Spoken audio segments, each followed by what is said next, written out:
இந்து மதம் இங்க இருக்க வரைக்கும் ஒரு அரை அடி சாமி சிலை இந்தியாவில் இருக்க வரைக்கும் இங்க கம்யூனிஸ்ட் வராது. உண்மையான தமிழனாக இருந்தால் இந்து மதத்தை விட்டு உடனடியாக வெளியேறுங்கள். இந்து மதத்தை விட்டு உடனடியாக வெளியேறுங்கள். 100 வருஷ கோயில் இடிச்சிருக்கேன். இதே டிஆர் பாலு.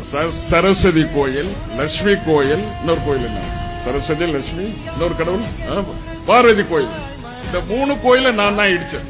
கடவுளுக்கு எதிரா நீ ஒரு உண்டியல் இருக்கு இருக்கா? ஆமா, அதுக்கு எதுக்கு சென்டான் வச்சுட்டு ஒரு காவலாளி நிற்கிறான். கோயில் வாசலில் வாக்கு சேகரித்த ஸ்டாலின் நெற்றியில் குங்குமம் வைக்கப்பட்டது. இதனை அவர் உடனடியாக அழித்துவிட்டதால் அங்கு சிறிது நேரம் பரபரப்பு நிலவியது. சதானத்தை வரவேற்போம். ஒருத்தர் இருந்ததாகவோ, அவர் இன்ஜினியரிங் படித்ததாகவோ, அவர் ஒரு பிரிட்ஜ் கட்டியதாகவோ சரித்திரம் இல்லை. புரோகிதர் சில மந்திரங்களை எல்லாம் எடுத்து சொல்லுவார். ஆனால் அதனுடைய உள் அர்த்தத்தை கொஞ்சம் நினைச்சு பாத்தீங்கன்னா அவ்வளவு கேவலமான வகையிலே அந்த மந்திரங்கள் இருக்கும். கொசு, டெங்கு காய்ச்சல், மலேரியா, கொரோனா இதையெல்லாம் நம்ம எதிர்க்க கூடாது, ஒழித்து கட்ட வேண்டும். அப்படிதான் இந்த சனாதனம்.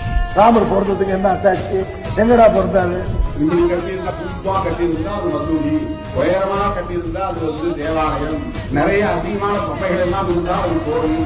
ராமர் தடவியதால் அணிலுக்கு 3 கோடு இருக்கிறது என்று சொன்னால் சீதைக்கு எங்கேயுமே கோடு இல்லையே, ஒருவேளை அவர் சீதையை தடவவில்லையோ என்கின்ற ஒரு சந்தேகம் இருக்கிறது.